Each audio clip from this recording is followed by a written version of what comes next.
Just don't full screen me. Full screen. I'm gonna have to walk inside because you've actually burned out my battery in my laptop, Jimmy. You know what? I'm glad that I did that because I think it's time for us to shut down this horrible show. This will make me speak like a Mexican after about 2 shots. So there we go. Pretty sure it's like a food label. You know, when they say, okay, this expires after this amount of time, there's a lot of safety built into that. So you can get away with a little bit longer because this is Tech Talk Taco Tuesday. You can ask us the hard-hitting questions and we can answer them.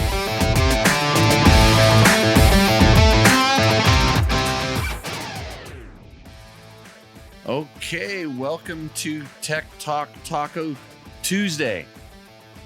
Show number 232 from my best estimation. Thank you for joining in to the show. We're live. I got it back on the YouTubes. I fixed a technical difficulty in a matter of seconds before going live, which is awesome. Good to see everybody. You know how this works. You've been around for a while, I hope. Or maybe you're a brand new viewer. You're wondering what we do here. Well, this is a show where we talk about motorcycles and motorcycle-related products. My name is Jimmy Lewis. We work at dirtbiketest.com. You can tell by the name. We're on the internets and stuff like this. Of course, this show is brought to you by some of our amazing partners, most of which is Yamaha, makers of fine motorcycles. We like their dirt bikes. We like their adventure bikes. If we rode street bikes, we'd probably like those too. And we're going to be testing some kids' bikes coming up soon, some TTRs. Tonight, special guest who I can see in the background is trying to make his world look a little better for the live feed. I don't know how it's going to go because I got too much other buttons to push because I don't really have a producer. This show is kind of a mess, but we'd also like to thank Takomoto. We would like to bring you Roosterendo, but nobody sent me submissions for Roosterendo. So let me tell you, you can easily, if we would have had one submission this week, they would have won because it would have been the only one. And you would have got $100 gift certificate from Takomoto for anything you want. $100 just to send a picture of your bike and then tell us, tell us, what you've done to your bike. We'll talk about it. We'll discuss your bike. And then the one that gives us the most pleasure wins. And then you can be in Roosterendo. It's really easy. You send it to my name at dirtbiketest.com. It's that simple. My name is Jimmy Lewis. I may or may not be in some halls of fames these days. I'm a washed up ex-dirt bike rider, sometimes journalist, used to be a motorcycle coach, and now I'm just a desert donkey living out here in Valley of the Dirt People. So thank you for joining in. I'm going to get to my Restream chat screen here that's someplace where I can see what's going on. And Jeff Prost asked, am I making Baja great again? Well, I think Score is down there, at least ruining a few roads. So when they're done with that, I will go down and make the Nora course, and that will make Baja great. And Jimmy Campbell says, what's up, Jimmy? There's a lot up. Let me tell you about the show tonight. We are going to talk about the Triumph TF450RC edition that I just got back from Atlanta or somewhere near Atlanta. Super top secret Triumph test facility. We, like a lot of the media, rode the bike. I can't tell you anything. I can't give you any opinions like what I think about the bike. And we talked about this last week on the show. We talked about, if you ask questions, it's 1 wink for yes and 2 winks at the other side for no, something like this. So we'll have that going. That'll be our code word. So that way we won't talk about it. We'll do it. They didn't say we couldn't wink. No, we just can't deliver any information. So next Monday, watch for our awesome videos to drop, all that kind of stuff. So if you have questions, let us know now so we can include that in our videos and our tests. I mean, myself and my special guest, Scott Hoffman is joining the show. We're going to see what Scott looks like live. Pretty good. Fixed it. It doesn't look like you're in a dark hallway with a ceiling fan, which brings weird memories back. So welcome to the show, Scott. I think I got to unmute you. This is how this works. Like, there's too many buttons here. So I'm going to unmute Scott. Let's see. Don't worry, I'm a professional. I've done this before. Here we go. No. There's a button here. You can't unmute someone else. You're going to have to unmute yourself. Okay. There we go. Myself. Oh, boy. So tell us how the sound level is, because he's loud in my ears. Scott, welcome to Tech Talk Taco Tuesday. Good evening. So, and I have to do this also to make this work on my side. I have to do a button that makes it go to full screen. Just don't full screen me. Full screen like that. Then that fixes the thing, and then we go to this here, and then I can bring you on the show just like this. No, not like that. You got a lot of stuff going on here. Google, how about this one?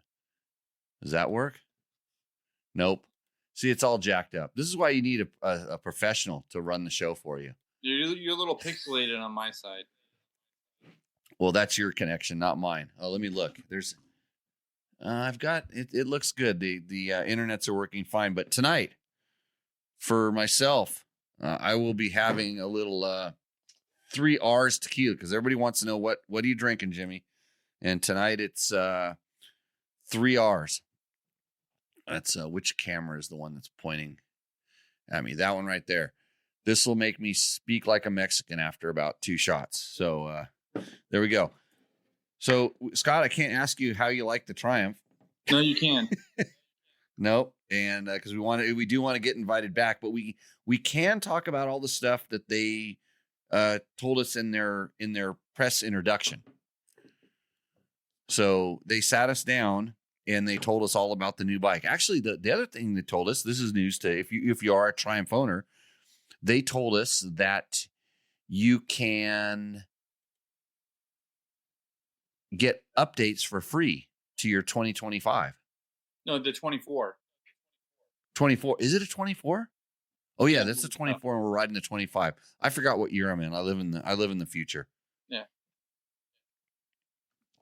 So that was where you're supposed to pick it up, because you're the one that was paying attention at the press briefing, and I was just basically any customer that's purchased a 24, the 250, the Triumph is actually going to give you free updates for the 25 updates. In other words, possibly an ECU setting, a clutch, new clutch, and there's a couple other small items. I don't have the actual details because I was paying partial attention at the time. Yeah, that's we're just typical journalists around here. But the program the programs, you're going to be able to take it into your dealer, and they're going to perform all these updates. This way, you're basically your 20. If you bought a 24, it's going to be a 25. Yeah, they got a better ignition mapping setting, and then we want to do this to ours. So you've been riding ours quite a bit, and you had heard, and they confirmed it, that they do have like a better ignition map, and we played around with their tuning tool, which is just allows you to select different maps. And that's the way you would do it. You would have this tuning tool, and they would install the map, or the dealer can install the map for you. And then I guess there was a couple other, I think that's what they're going to do. They're going to give you the ability to do the maps. Is that how it worked? I think they're going to have an updated ECU setting for the 24 bike. But in the future, I believe Git's going to have a special ignition box where you can actually physically do small adjustments, whereas there's OEM box is only going to be able to pick between the 10 maps that they offer you. Right. So yeah, it's a good times there. Let me fix this other screen here. How do I close that? Close that, and I escape this. Exit full screen. Then I can see the rest of my screens. I should put this on the main screen. No, then it would lose itself. So, anyways, the other sponsors of tonight's show are longtime legacy sponsors: Scott Sports, Climb, DDC, Trail Tech, Fast Company, Bulletproof Designs, and of course, Double Take Mirrors. We do have some discounts for those companies if you're interested. We don't have our link tree, or we might have a link tree. Do you know how to do a link tree, Scott? I do not. Can you get your assistant to work on that? My IT guy's on vacation right now. Yes, yeah, it happens when we do this kind of stuff. So I'm trying to get my comments set up here, and it says, "Oops, something went wrong," and it wants me to relaunch my. I don't know if I want to relaunch this thing. That says my tabs will reopen. So what the heck? So if the whole show collapses, it's because Google's effing with my computer right now. I was gonna. So the other thing we do in the show is we do respond to your chat questions, which I just lost all that whole screen disappeared as well. So I'll try to thing up there. Both of you do a what? Let's see. I got some comments coming in here, but I lost the original comments. Interestingly, don't want you giving your opinion on the bike. Why is that? Well, it's obviously because it's horrible, right? Scott, they're trying to muzzle us. We lose Scott? I might have lost Scott. Oh boy. Who knows how this thing works? It's possible that I just hung up on him somehow or another. So I will try to fix that as we continue. Go back to the meeting. I'm getting ready. I'm able to join. Join now. Scott's in the meeting. I'm back. I think I hung up on you. Yeah. Good. You sounds like we got an echo now. So are you back? I am back. Okay, good. It sounds like we're live again. So did I hang up on you? Did you lose my connection too? I believe so. Yes. Okay. So I lost all your chats. If you were in the chat right there and you had questions, it says I can't see on my other screen because it's too far away. It's the big screen with the audio monitors and stuff on it. So no, he had asked Sawyer said, interesting, they don't want you to give your opinion on the bike. Why is that? And I said, because it sucks. And that's not the truth. The reason is because right now there's other journalists riding it and they're doing this for a whole week. And so they don't want the ones that were there early to have an advantage on being able to release the information beforehand. And then also, I think that they want to give you some time to work on it other than just rushing the whole thing out. So it's probably more, to be fair, but they sent us a lot of, like, they had some videographers and photographers and stuff there. You had the opportunity at this intro, you could ride with Ricky Carmichael and hook up to a Cardo and use your GoPro or your Insta and do like a thing where he talks to you while you're riding. I saw a couple people doing that. I didn't want to be distracted by some guy telling me that you're fat and slow and get out of the way.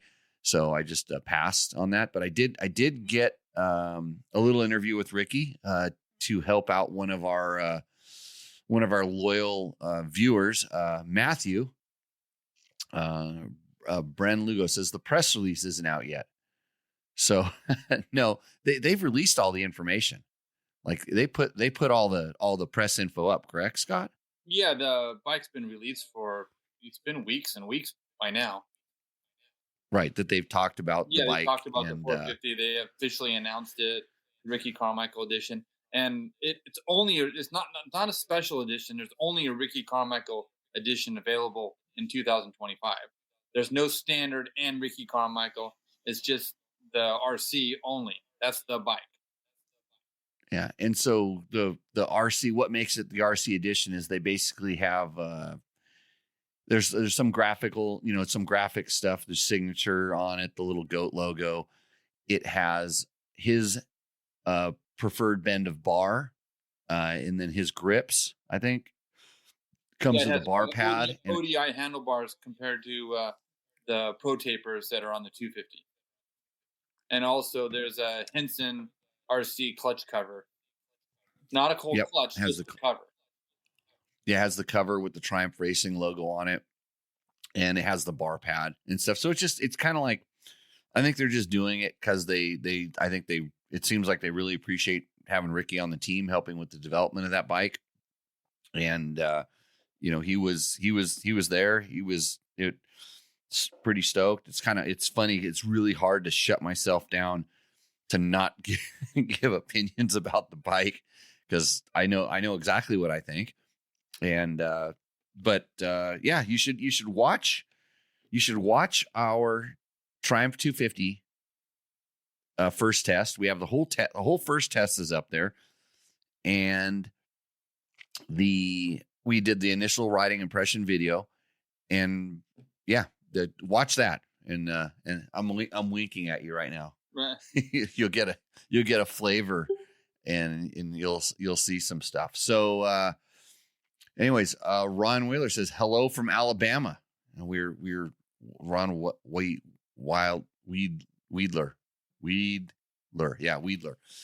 Really good with pronouncing the names. And Sawyer Llewellyn says, so by saying you're horrible, you're giving us your opinion on the bike. Are they going to send Ricky to your house with a baseball bat now? No, they probably sent send Jeff Stanton to my house with a baseball bat. In fact, I got a really good photo of the two of those guys with the two of those guys.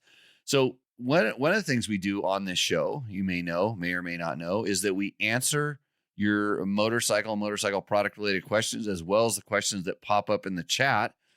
And so since this is the wrong screen, I have to go to the other screen, which is over here. And hopefully I can find that. I need to shut this one down. This is not looking good, because the press release isn't out yet. I'm seeing comments twice. And then now this other screen is asking me if I want to upgrade. No.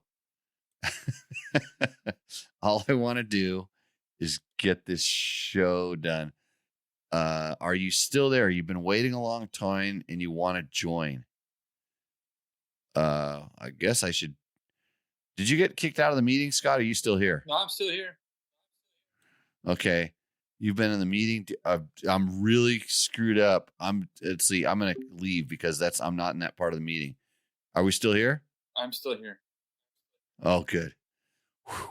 Yeah. Back to now to get to my questions, the comments for dirt bike test. So the good thing is, so we had one guy that, person. Yeah. That, it was commenting on our Triumph 250 video.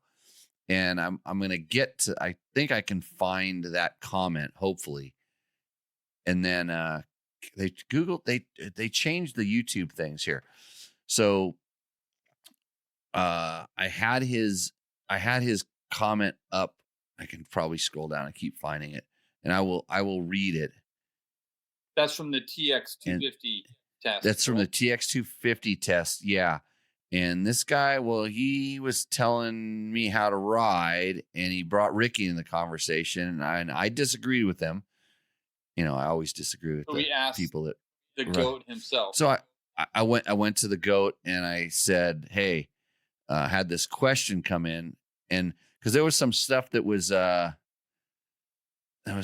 one of them. Where's the next one? There was some stuff that when you're riding these things, you talk about. So I talked about doing a double downshift into the turn, largely because it had been a while since I've been riding 250Fs, and I sort of forgot about having to downshift that. I mean, I ride a 125 all the time, and even on that bike, I'll hop on it and I'll forget to drive in the turn. And he's telling me, like, if you would ride like Ricky Carmichael, you wouldn't have to do double downshifts into the turn. And so I was like, I think Ricky would have to do double downshifts in the turn as well, but I didn't know because I hadn't talked to him. So then I talked to him, and we got this, and I'm trying to find the question so I can answer. I summarized it pretty good, so I'm not going to worry about it. I'm going to go ahead and bring this up on the screen, and you guys get to watch this video and tell me what you think. Okay, Matthew Toes. I'm here with one Ricky Carmichael. I'm not a test rider, though. Yeah, you are. How'd you get this 450 all developed? I know. Yeah. Okay, so I'm here with Ricky Carmichael. Matthew, you say, and I quote, "You don't shift down twice in the middle of the corner, not worthy of being a test rider." Well, I talked with Ricky, and we feel that on a 250F, you do downshift twice in the turns. Well, 100%. I know for sure I was at Gatorback, without a doubt. But that's not always common. But yeah, I did downshift twice coming into some corners. But he's claiming I shouldn't downshift twice. But Why? Because I'm fat and slow. No, and you should do it before you come into the corner. Well, yeah, definitely you want to downshift twice. Yeah, not in the middle of the turn. I didn't say. I said, in the test, I said sometimes, and in this, and I talked with Ricky about this. Sometimes when coming off a 450, we're a little bit lazy, and you're used to just coming into the turn and downshifting once and coming out.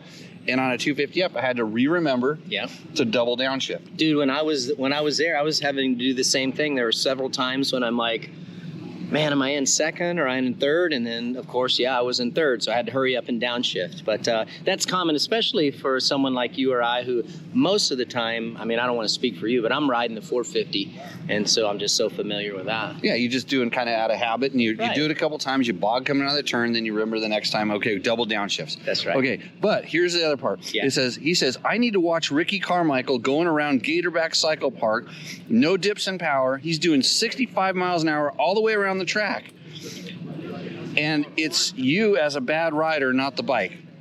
Yeah, I don't know that I've ever went 65 miles per hour on a dirt bike at Gatorback. Maybe on your 65. Yeah.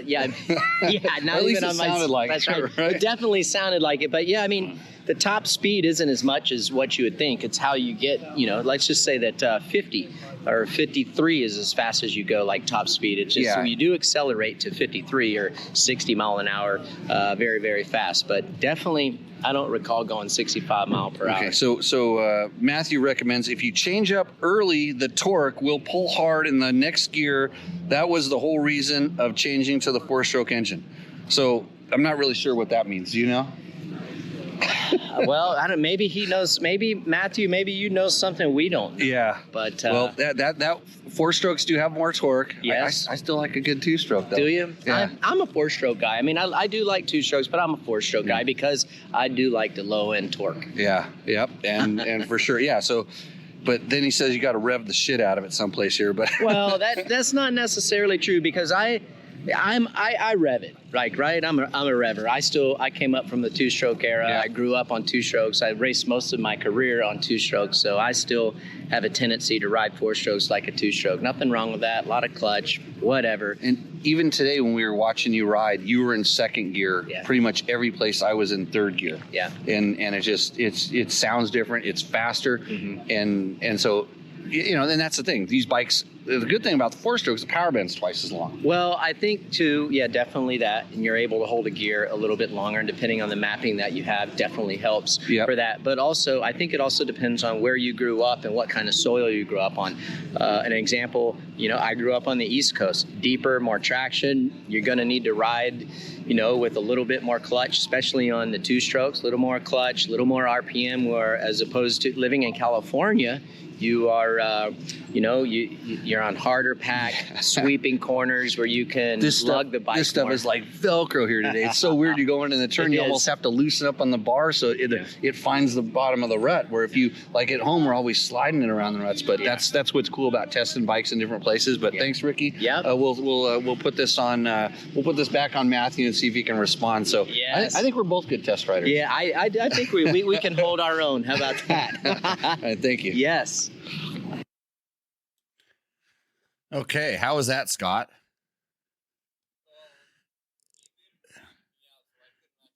Your face is just talking.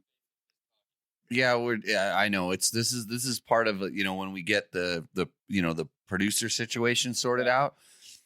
That then we'll have it all wired in. But basically, you need to put that clip on YouTube just by itself. I should. Yes. Maybe I'll tomorrow when I'm trying to stay awake and I need to go riding tomorrow. Did you? Hey, are you sore? I'm a little sore, but I can't believe Ricky was out riding like a maniac there the whole time yesterday, and he's going to do that day in and day out. It's probably just normal. It's just like it's like, you know, Janie's out there yelling at him. He's got to ride again. But he seemed like he was it. It honestly seemed like he wanted. It wasn't like anybody was forcing him to ride.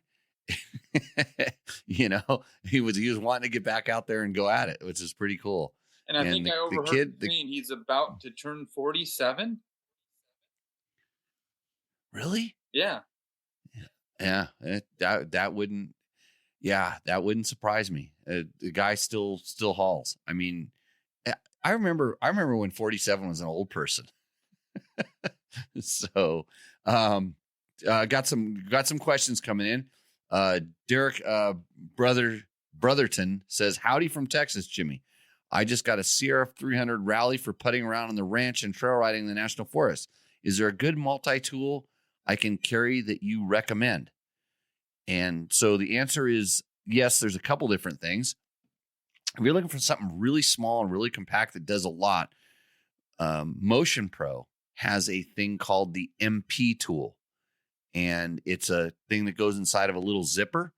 And on Dirt Bike Test, we have a thing. You know, Scott could probably go in the chat right now if he knew how. And he would, like a good co-host, kind of like, remember that kid Logan we used to have in here? Oh, yeah.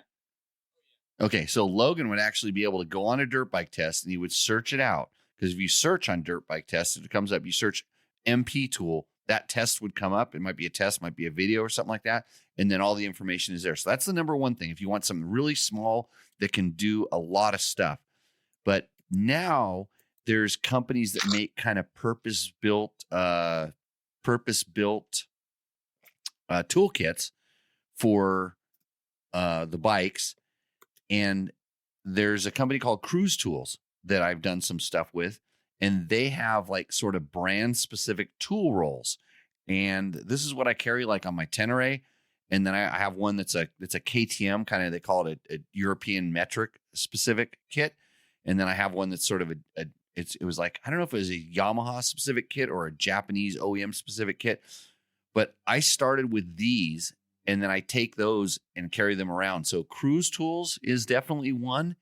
And then Motion Pro has like this small tool. And I would actually carry both of them because you can, a lot of times having sometimes two of the same things, you can kind of invent tools out in the field that you might need. And be prepared, because one of these days in the shop, it won't be today in the shop, but that might be the name of the show. I am going to open up my what I'm carrying in my toolkit. I have to change out the current backpack that I'm going. I have to move into a new one, and I was just going to take it just raw dog the way it is. You're going to see what's in my toolkit, and then I'm going to move it to the other one and kind of rebuild it. But also on Dirt Bike Test, speaking of this thing, toolkits, a while back we did basically a whole thing on what's in your backpack. And so that might be up on Dirt Bike Test also. So you can go there and check that out, and then you'll get an idea of not only what I carry. There was a couple of people that submitted to that little contest we did and had some really good ideas on things. And then you can just, find out what you really need and what you don't. So Jimmy, doesn't that kind of depend on how long your ride is, on how much weight you want to carry or whatnot, how much fun you're going to have? I mean, how long are you going to be out? How much, what are you really going to break? And like, when are you going to break something where a tow rope is the best thing to carry? So it's all you need is a tow rope. And if there's not somebody else, but if you're by yourself, tow rope doesn't do a whole lot of good. Then carry a satellite phone or an inReach, or, make sure your phone works. There's lots of different things, but yeah, Derek, go over to dirtbiketest.com, just search, toolkits and backpack and things like that. And you'll get some info on what we've done. I mean, we've been doing this for 10 years now, right, Scott? I believe so. I think you reminded me that the other day. You don't feel a day older. No, for it. no, not at all. So my knees don't hurt at all. Right. I was really, we were talking before we did the question. I can't believe how sore I am in a couple of muscles. Like if I were doing squats, and that was probably, I don't know if that was from my super awesome coming up short technique on the jumps, or maybe just the G outs and in between some of the jumps. I think a lot of it. I noticed some of it was the ruts, I think, and the type of clay that we aren't used to, that we're just kind of overriding and oversteering a little bit. Oh yeah. Yeah. It was funny as I started getting more comfortable, because I did early in the day, I sat down in a rut and I kept my feet on the foot pegs when I was kind of standing up. I standed up entering in the ruts, and then I sat down and I didn't take my foot off, and my foot caught when I sat down. It made the bike go a little lower, and my foot caught the dirt. And we're in California, it wouldn't have done anything. And there it grabbed it and turned my leg around backwards. And I'm like, oh, I remember this. But it took a little while. But yeah, that dirt was definitly like Velcro. Yeah, it was misting. Sure. It was misting the night before, so the dirt was really like gooey and like 100% traction. It was something that us Californians don't normally get very often. Yeah. Yep. So, okay, back to the questions. Let's see. Sketchy XC says, when are we getting the Woods version? They said, what did they said? They said it's coming. They said they're coming, meaning there's going to be both sizes, and there was not a specific date. And they didn't say which one was coming like first, but I would kind of suspect it's going to be 250. And make no mistake about it, they're thinking about dual sport versions as well. So, like one of the slides they had in the presentation literally said, we're all in. And when you look at the facility that they have, the people they're working with, the stuff that they've kind of accomplished, and how long the company's been around, I wouldn't doubt it. And you always have this really feel good feeling after you go to introduction and see all that stuff and see what they put in. And they did a really good job of putting that all together. But I tend to believe them. Yeah, they must have had Scott 15, 18 people, out there testing on the Supercross track. I mean, they've got 4 premier riders. I mean, they've got full mechanics. They've, riders that have been on other premier teams, Star, you name it. They're on Scubas. They're which is a well-known, guy that runs teams. So they've got a full commitment going on. Yeah, there's no doubt that they're in it, and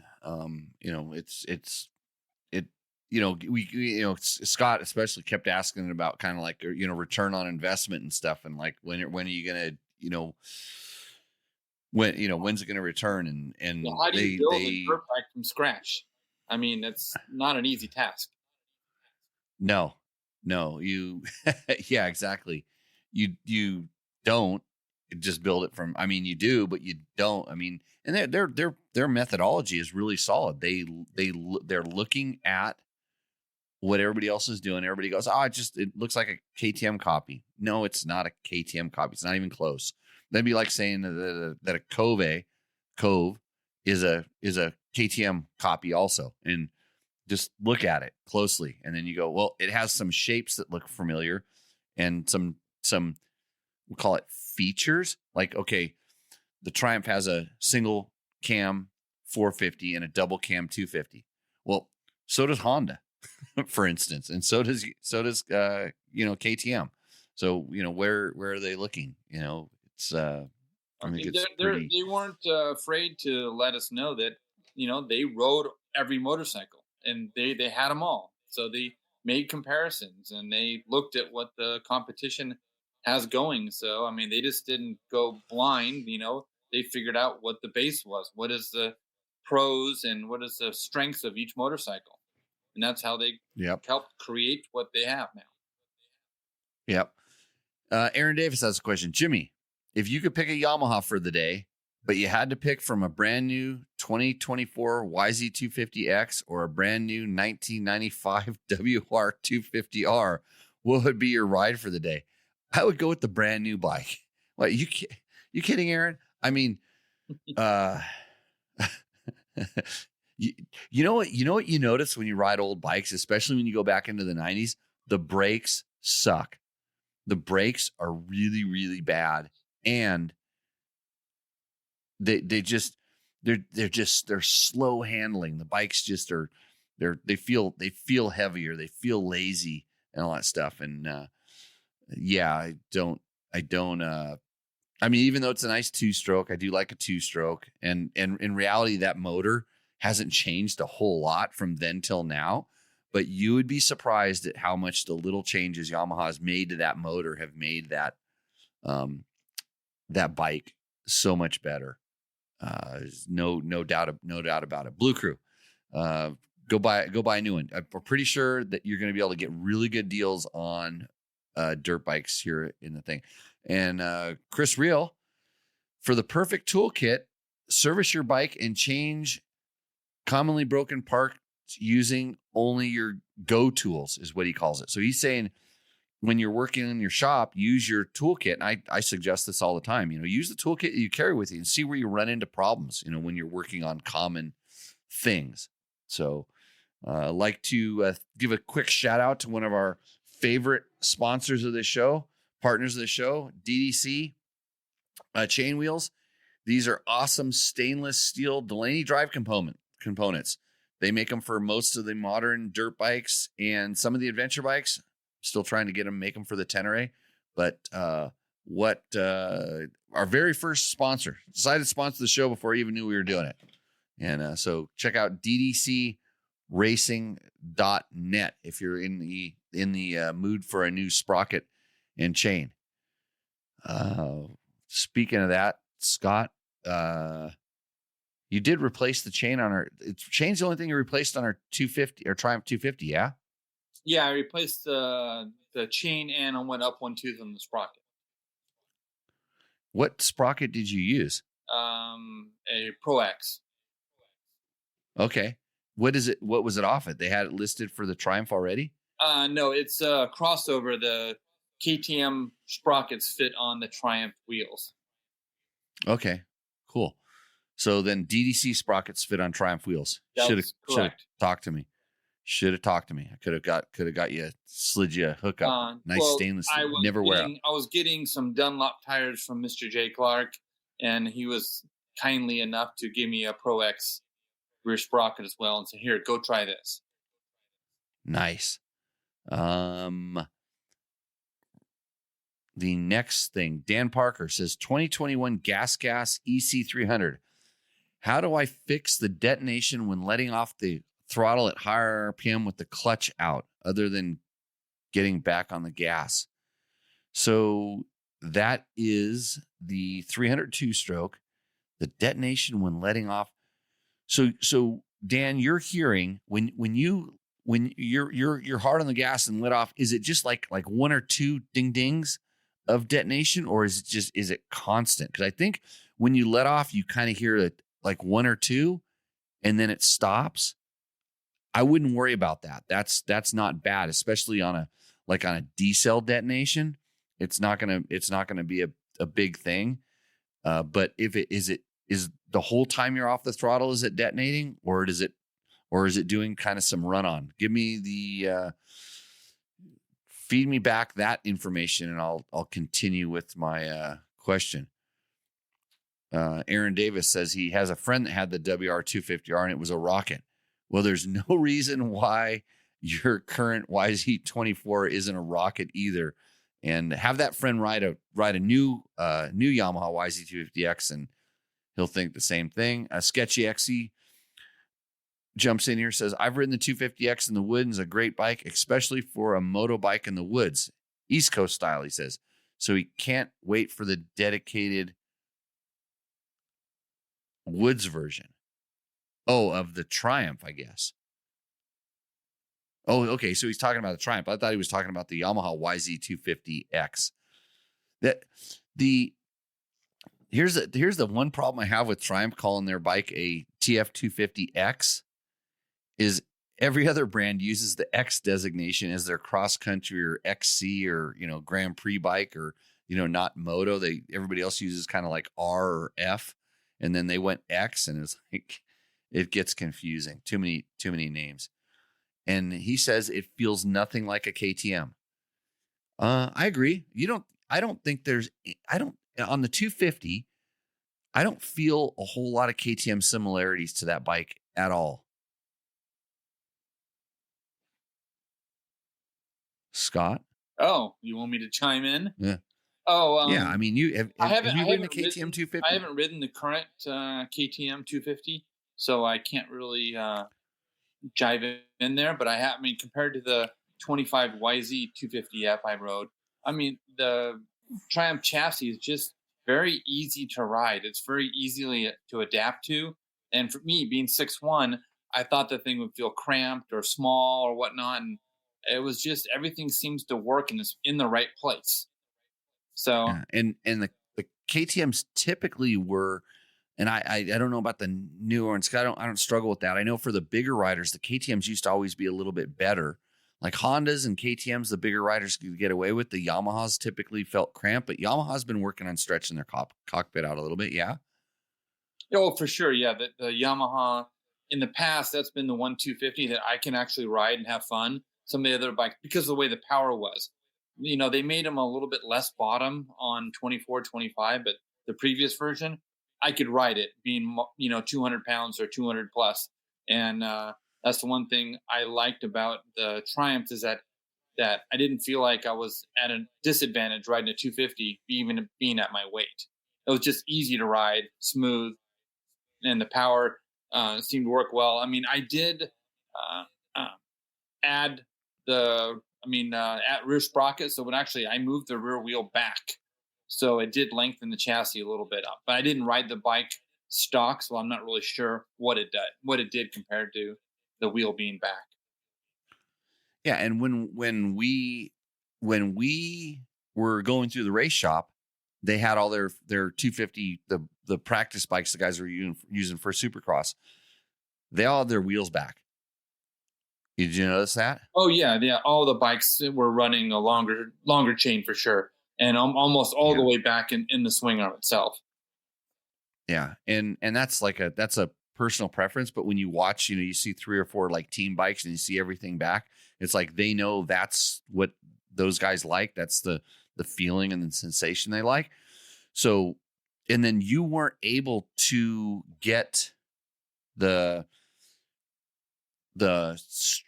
length. You couldn't. There wasn't enough room to go forward when you went to one tooth bigger. Correct. If I went to a new chain, no, it wouldn't have been. If you used an old stretched out chain, it would fit. But the wheel will be pushed all the way forward.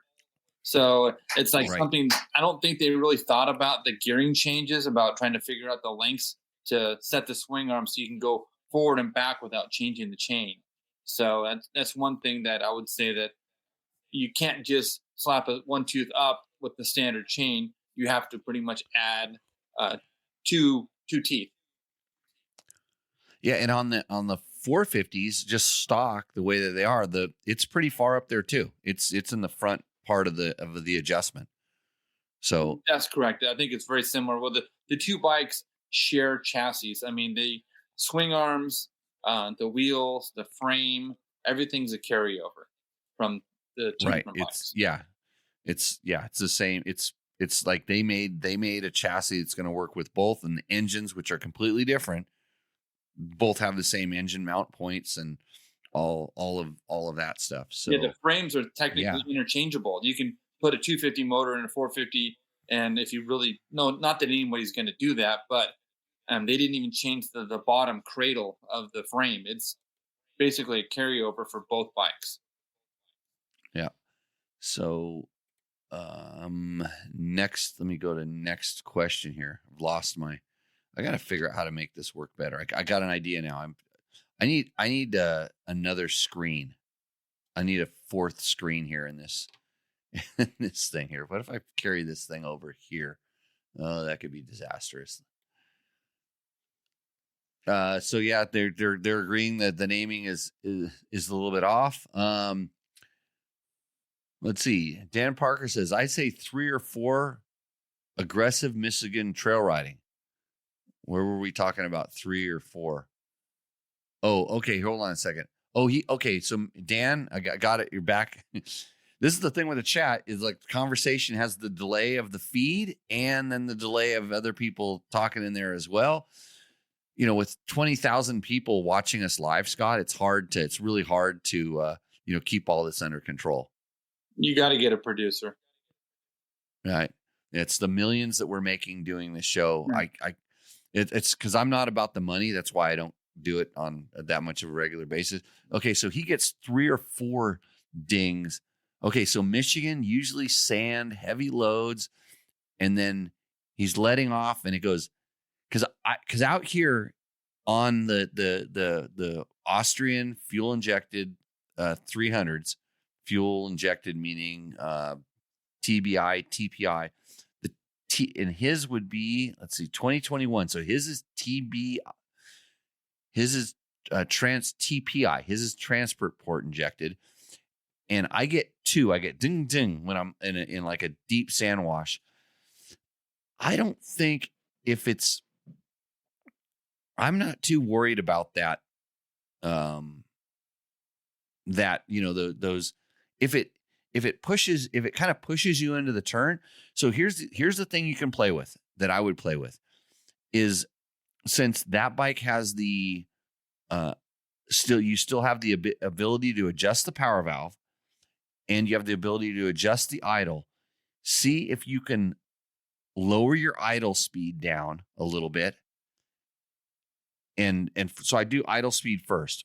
Lower your idle speed down and see if that helps, and then pick your idle speed up and see if that helps, because it kind of really depends on how the sensors are. And then I've also noticed that sometimes just even replacing the crankcase pressure sensor in that bike will sometimes cause like small changes in the way that it works. So try the idle speed and then play around with the power valve. And same thing, do like a half a turn in each direction from where it's at and see if that fixes it. Because those things make a huge difference on that bike. You know, the idle speed, and even on 2 strokes, I tend to run, because I do like a little bit of compression braking. On 2 strokes, I tend to run them so they almost idle, but they don't idle.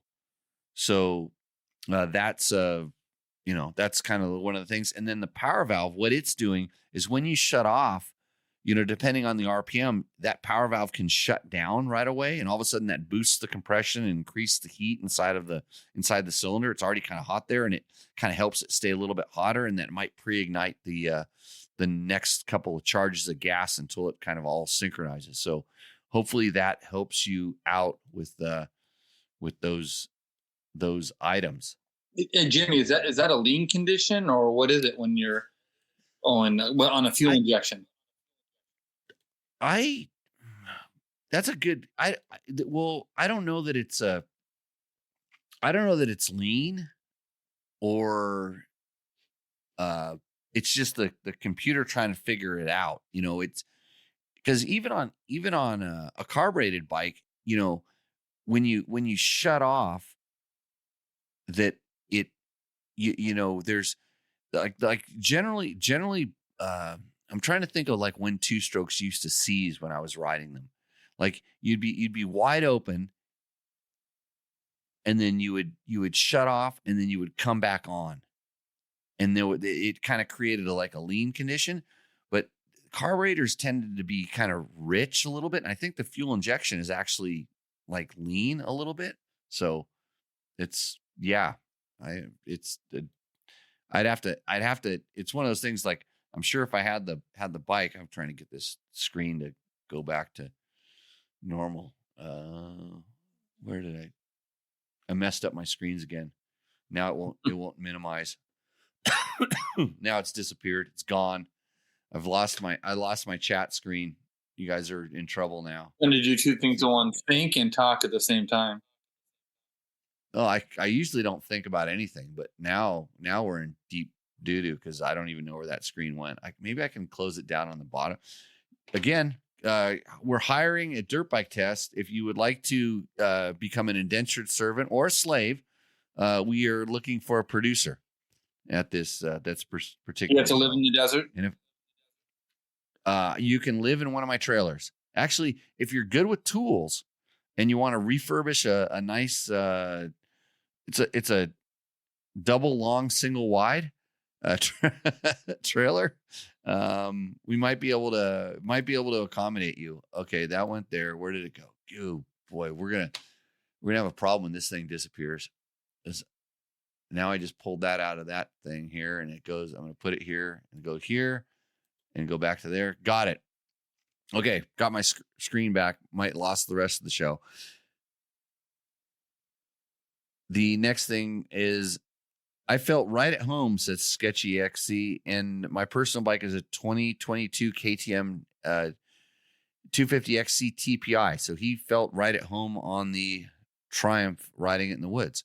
Did you do a demo day, or did you ride a friend's bike, or how's that work? And then Motosport says maybe the swing arm needs to be slightly longer for more range.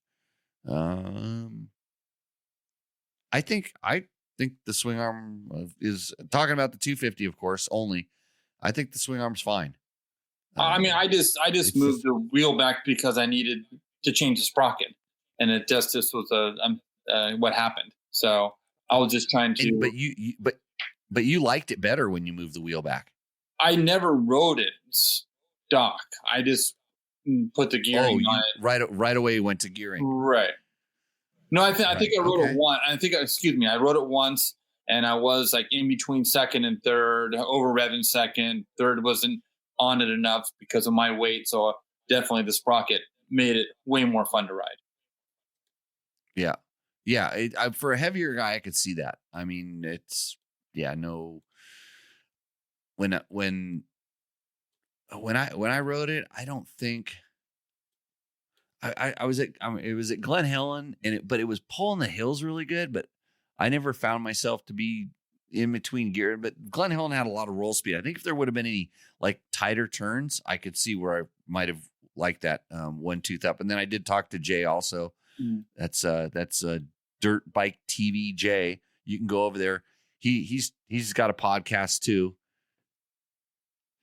almost like this one, except it's not as good. There's no way he has 20 million viewers like we do right now.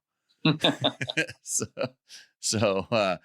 Hey, so there's one other thing, Scott. I just want to talk about, like, when we were out there riding at this Triumph intro. We can't talk about we cannot talk about how the actual bike worked. Right, how the bike worked. But I want you to know that when you're dealing with dirt bike tests, you're dealing with, high level professional testers. Okay, Matthew. That's not the way. We got to shut this one off. Don't want to do that. So I have a thing here. Oh wait, no. Don't you have any video clips of Ricky riding? I think I shot a couple. No, I looked. I know. Well, most of the time you were shooting me, and I could see how you could get the two of us confused. No, there was one. Well, yeah, this is true. But I did shoot a clip of Ricky. I did, and put it up on my personal Instagram. There you go. There's Ricky. Okay, so now I'm showing. Oh no, that's dangerous. Okay. Right there.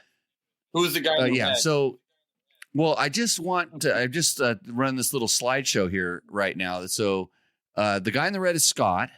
And the guy in the more Dayglow orange is me. And I just want you to see the difference in the, so there's the Triumph guy riding, and there's Scott riding. And then there's the Triumph guy turning, and there's Jimmy turning. You see, we're using the aggressive lean angle, and then Scott's doing a really good whip, just like the other guy. Yeah. So that we're testing it, unlike those other guys that test it like pros, we test it like real consumers and vet riders. You know what I mean? You're not impressed. Oh, I'm impressed because I look impressed. Almost like I can know what I was doing. Does your whip, your whip looks way closer to his whip than his turn looks to my turn. Well, I felt I think like I was whipping it like him. That's how I felt in the air. Right. I thought Yeah, my wheel. I kind of I thought my rear wheel was over my head. To be honest. yeah, and I was almost in that turn. I swear I was almost dragging the handlebar, and my leg was almost in front of the front fender. Yeah, with the toe pointed in, everything, all the stuff that all the caught you on the exit though, so you were already standing it up. Earlier in that turn, I think you were dragging.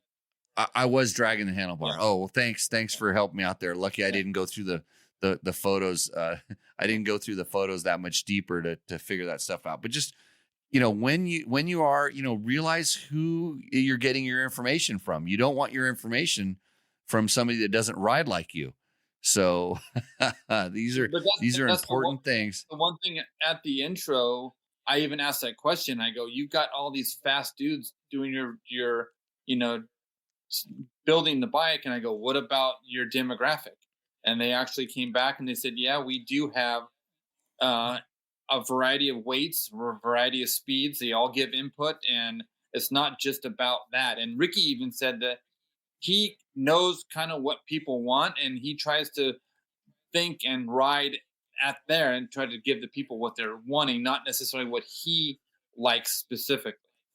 But then again, that video we played earlier, I compared myself to Ricky. I said, I ride just like you. Right. Of all the bikes, Ricky had some of the most awkward, weird setup bikes known to man. I mean, second worst motorcycle factory bike I'd say I've ever ridden was one of Ricky's bikes. And we talked about it, and it was kind of funny because he corrected me. I thought it was his 4-stroke, but he actually corrected me and said, no, that was the 2-stroke when I had it set up like that. And in you watch him ride right now, he was on a stock bike. He didn't have his handlebars swept back, which was what he used to do. He didn't have the sag all squatted out.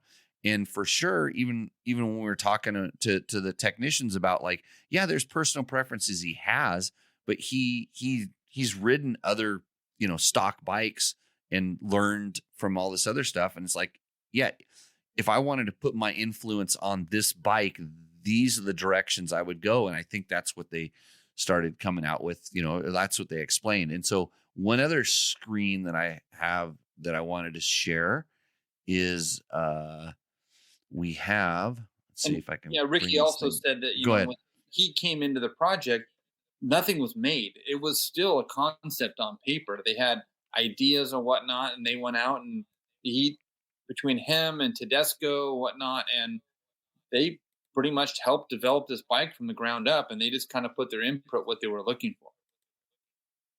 Yeah. And when they started doing this, and why doesn't the presentation pop up? Uh-oh. Let's see if I can bring this thing up here, get it up to here. Where is it? Maybe it disappeared. I don't have that. Due to technical difficulties, Tech Talk Taco Tuesday is a failure. I wanted to show the screen they had where they showed us the power band of the 450.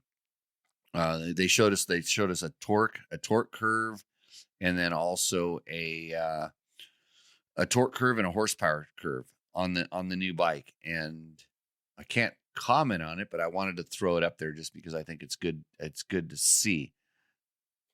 I can comment on all I want, but I know too much now because I've actually ridden it. Let's see if let me give it one more shot here. Presentation. I'm seeing blank. I know, so am I. PowerPoint. Oh, because you know what happened? Because I reloaded the stinking screens up. It pulled it out of the. Hold on, I can find it someplace here. You got anything else? Do you have the chat up, Scott? No, I don't. I wasn't sure exactly. I saw it up earlier, but I didn't. It's pretty small. I should teach you how to do this show, and then you could do this show, and you could do all this stuff. It's real easy. All you have to do is have a lot of computers. Anyways, I got a question for you. This is from our YouTube channel. This guy, his name is Josh Higgins 8344. I don't know, some numbers. Thanks for all the info on these. He's talking about our 2024 YZ450FX project bike. Is when you go to the 1452 sprockets, do you add a link or run with a shorter wheelbase? So since Trevor did that and not you, can you comment on that? I don't know exactly what Trevor did, to be honest. But, certain bikes are certain ways. From my experience, a lot of times when I add teeth too, I usually don't like to move the wheel forward. For me, that's just a personal preference. So I usually go back before I go forward, just because I like the way the stability wise of going back over making it shortening the wheelbase. That's just my personal thing. I usually go back before I go forward.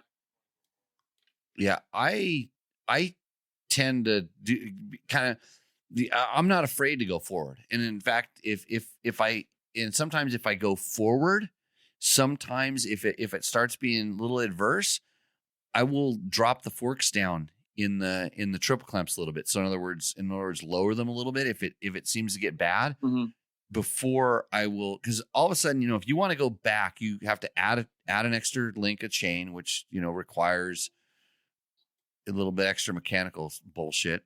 But you can't you can't run a half a link. Sometimes you want to run a half. They make half links, but I don't really trust them for some reason. Yeah. So when I found in the past that like I said, going forward kind of affected, try pushing the forks down a little bit, and mm-hmm. that can help stuff out. It's sort of the easiest way. I would say it's the what do we call it? Path of least resistance. Before you start making big changes, you're able to kind of do this and then test to see how that, how it ends up working out. I mean, obviously if you can, I had added one tooth in the rear and move. And if there's plenty of room, I'll run it forward. But sometimes there's this feel like that I'm having to almost tap out the swing arm slots in order to get the wheel forward. So if that's the case, then I end up going back. But if there's room, give it a try. Yeah. Okay. I'm looking for my presentation. Oh, here it is. The PowerPoint presentation's up. It got pulled out of the thing. So now I have to see if I can go find it. I wonder if I can put it back in this other thing here. There's so much stuff going on. Welcome to Tech Talk Taco Tuesday. You need a camera behind you that shows all your screens and shows all your minutia going on. Well, I think actually I can go to the emergency camera here, which really shows the root cause of the problem. Oh, is right tequila. Yeah. And it's well, actually the thing was I was doing the 3 R's. I really like the 3 R's, by the way, which is comes highly recommended, hard to get in this state. But I kind of want to go to the Don Cayo. This is the Extra Anejo. It has nothing to do with you getting up at like 1 o'clock in the morning. Oh yeah, I got it, dude. My guy he was from Ivory Coast, and we talked about the Paris Dakar half the ride home, and then we talked about politics, and I was blown away. His family. They were diplomats, and so he got to live all over the world, and it was pretty cool to talk and learn. Kind of, I hate being that boring guy in the car or something like that, just sitting there. You figure we got an hour to kill, and we cruised around and talked about a lot of cool stuff. So, and I can't get this presentation to go up. So I can do a screen share or something like that, but it could wreck the entire show. Well, yeah, I can do something here. I can go to this, make this go to full screen. I could probably replace your face with with this presentation. I won't be hurt. You sure? Yeah, it's okay. Oh, here we go. I got it right here. Unstoppable performance. That's what it says on this slide. and then I can somehow share this to, let me see if I can do this. If I go to the watch the video thing and I go to presentation, it's kind of there. It came up. It's alive. Yeah, awesome. It's kind of cut off, but it's. I'm working on it. I can fix I can fix this. Let's see if I go here. It was earlier. It worked. Look at that. Okay. Oh, there we go. You're getting close. Oh, there you go. You know, I could probably do this for a living if I practiced it. Maybe with your millions of viewers. Yeah, of course. You know how that you're really good. If you practice things, you're really good at them. But if you don't, and then you just like what do they call it? Master of nothing, expert at something. I don't know what. Jack of all trades, master of nothing. That's what I am. I'm good at that. So this is the 450. These are the numbers that they gave us. This is the unstoppable performance. This is the torque curve, which I mean, I hate dynos, to be honest with you.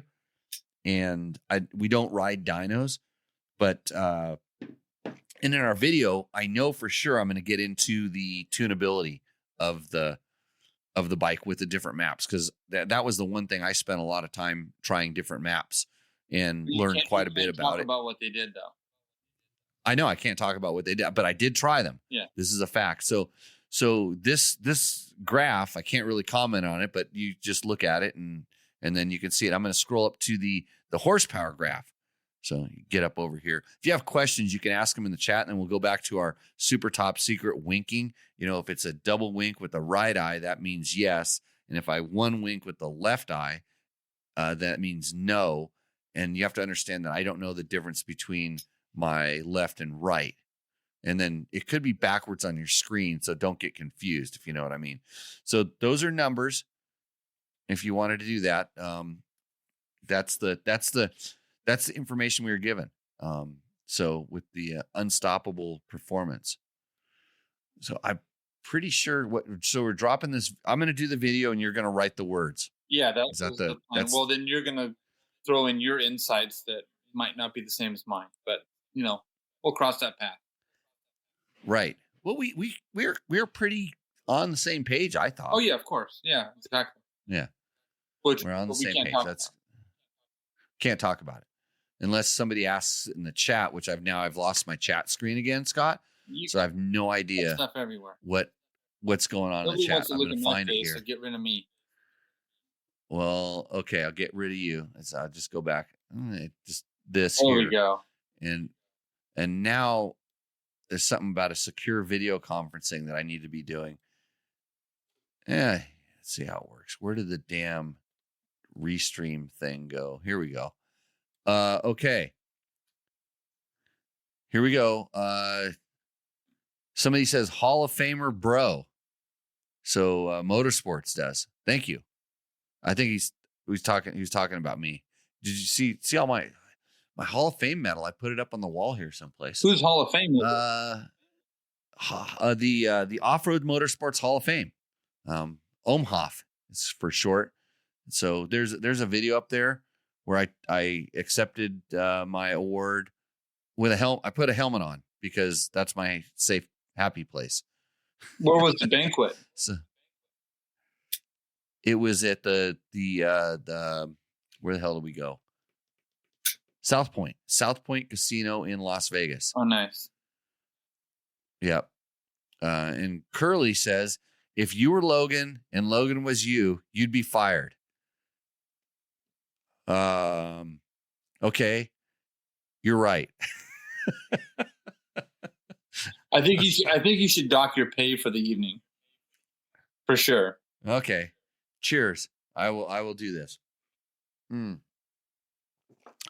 So Seth Waterfall says, what's the best way to learn about road books and get into rally racing for someone who lives in the Pacific Northwest? So Seth, the best thing so search the interwebs, and there are definitely some guys out there that give you kind of the how-tos and the basics. I know the guys it's the guys that do the Rally Blitz, RB Nav Pro software. They have a company called Pepe Rico. So it's PEPERICO. They make some. It's the best. For me, it's the best tools that you get. The super high end waypoint and roadbook reader. It does all the stuff without some of the complexity of the all-in-one units. You can put them on iPads and make the stuff work. I don't know. Now I'm completely running out of names, but one of the guys did some videos on their YouTube channel, and I'm pretty sure there's links someplace to him where he talked to a few different guys about how to get into this. So that's a really good resource. And then if you go to rallynavigator.com, they have a lot of resources on how to do it and get in, because I'm ridiculously expensive. You pretty much need to come with a budget. And we always say budget when you want to come and talk to me about this thing, because I work with teams and high level guys that are professionals, and I've had guys that want to come and do that, and generally it's a little bit overwhelming. Mostly it's not because they can't learn it, it's because they don't want to put the work in that's required to do it. It's like me riding at the motocross track race yesterday. How long did it take me to do that jump, Scott? I think it was like 6 attempts and one short. One big short. One big short. Yeah, it was a big short. I didn't see you disappeared. I'm like, did he flip sideways over the bars? And I was glad you wrote it out. Yeah. So I knew it before you did it. Yeah. Oh yeah. You told me when I rode back around. I said, I just. Why'd you let off? Let me equate this to people wanting to come, and they want to come and do like the rally training out here and do this stuff. It's like, I give you all the information and you have to go and work with it, and you have to practice and practice and practice and practice. Because when you come out here, I expect that you've practiced a little bit. So it'd be like me going up to do that jump. Like, I don't do this all the time, and I hadn't been practicing. I kind of know how. And then what happens the first time? Complete failure. So I know this from doing it, but yeah, Seth, if you're really interested, go ahead and send me an email, and I can throw some links in that email to the stuff to look at. And then also I can send you out kind of a little bit detailed, a little bit of how our program works. Because if you want to get into it, you can take the same class that I do for anybody that comes and trains here. Doesn't matter who they are. They have to take what I call my basic class. It's an online video based course, and you will learn everything you need to win Dakar. It's been proven. I'm lucky I have that in my back pocket. Thank you, Ricky. Let's see. Chicone.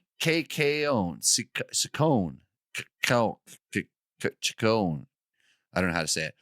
Love the Beta 300 piston video. Got there late for this one. Seems we're still having technical difficulties, so maybe I'm right on time. No, this entire show is nonstop technical difficulties. We've dropped 267 frames. That's 0.2% of the show. We're streaming at a good high kilobits right now, which is okay. And I've wasted an hour and 19 minutes of Scott Hoffman's precious time. It's okay. So Scott, it's okay. Because what time did you have to get up this morning? I got up at like 6 o'clock. So 5 their time. Right. Which is like 2 a.m., 2 or 3 a.m. us. That sounds good. And now I know things are happening because your feed that's coming into me is getting a little bit ugly. It's probably because Jerry Bernardo is in the chat, and he just threw out a full-on what's up to the FAHQ Nevada group. That's right.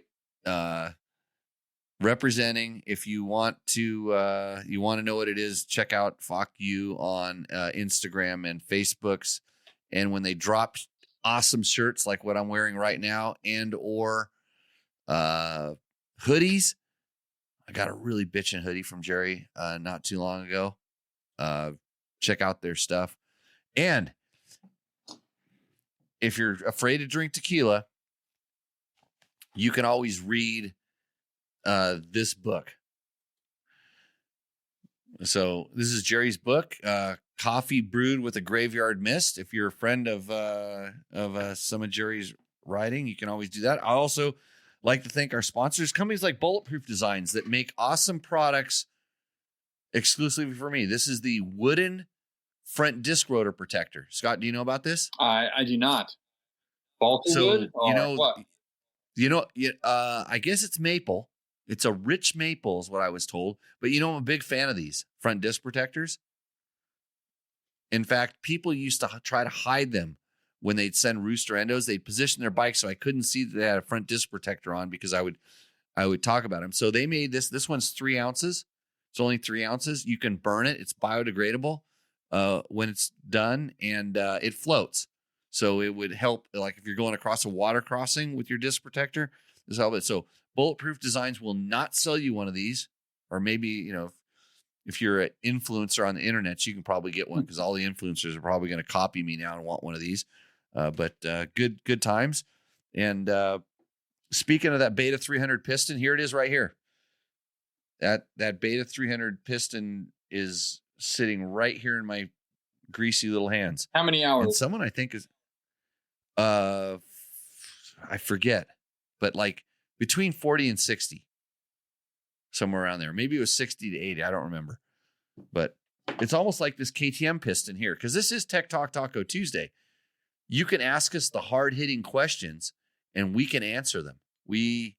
Because we actually, we don't just, shoot photos of hot chicks on leaning against our bikes and say they're awesome. We actually test and do these kind of things. So Galfer is checking in. Hey, Mark, how's it going? They should check out my, we need to have them check out. I need to know those shop mats, the carpet rugs, because something spilt on mine and it was my fault. So, okay. Sawyer says he's stuck around for this long. I pestered you and Janie back in May. So I figured I'd ask again, is Paul Neff going to be doing JL riding schools in Cispus in 2025? Sawyer, sorry, but I'm going to tell you the answer is probably no, because we don't even know if we're going to be doing schools in 2025 as of right now. If you had any idea the rates I got from my insurance company, if you think I'm expensive now, you should find out. I can't even afford to have insurance. So it's ridiculous. And then somebody said, Mark says, excellent. Good. Thank you. I'm going to give him a call. We're doing negotiations right here live on Tech Talk Taco Tuesday. If you would like to support this show, just send a bucket of money. That's the only way we work around here with our sponsorship. A bucket of money and lots of product because we burn through that stuff too. You don't have one of those Patreon accounts or whatever they're called to help support your craft? OnlyFans. OnlyFans? Okay. And then the grinder, we sometimes mention that, but it's a different thing. So, okay.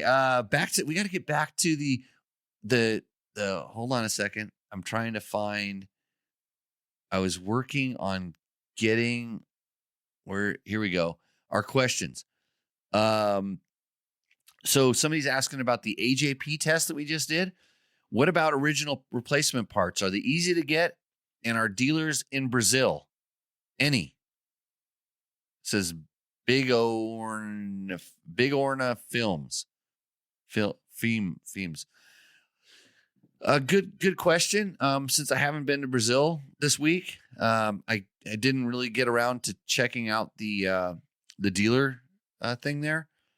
I know in the United States that a lot of these companies, actually Triumph even talked about this. They talked about how they're really working on their online, the ability to get parts and get parts shipped to you pretty quick. So I don't know about getting the original replacement parts from the AJP. I know their importer has been doing this for a while. In fact, the guy that was doing the importing for the AJPs was the one that took over the importing of parts for Gas back when Gas like kind of disappeared, went bankrupt, was in between some things, and you were still able to get Gas parts. So this guy knows how to do that kind of stuff. in the U.S. So, but as far as Brazil goes, I don't really know. This one is for you, Scott. It's from Kieran Esponder 6618. I'll do my best here. KLX 300 no tiene respetitos en Argentina no compren. Mi compre una y la consecuencias no tiene respetos. Necesito el giro transisto izquierdo. That's I'm gonna guess. I wish Victor was on here because he could probably do my Spanglish pretty good. You don't have I think a translator on your chat? Well, so no, Logan used to do this like live on the show. Mm-hmm. Speaking of Logan, who I probably could have got. So Logan's Jimmy Tyler picked me up from the airport today, and I thought I was going to see Logan in the office, and I was going to suggest he come back and do a reboot on Tech Talk Taco Tuesday, but he was out working, which is kind of strange. But he would have figured that out. But I think he wants to do something like a shifter. He's talking about buying a shifter. He can't find one or something. I don't know. So that would question for you. Can you answer it? There's usually aftermarket shifters for almost most bikes, but the English to Spanish, I don't know the translation exactly, so I can't say specifically.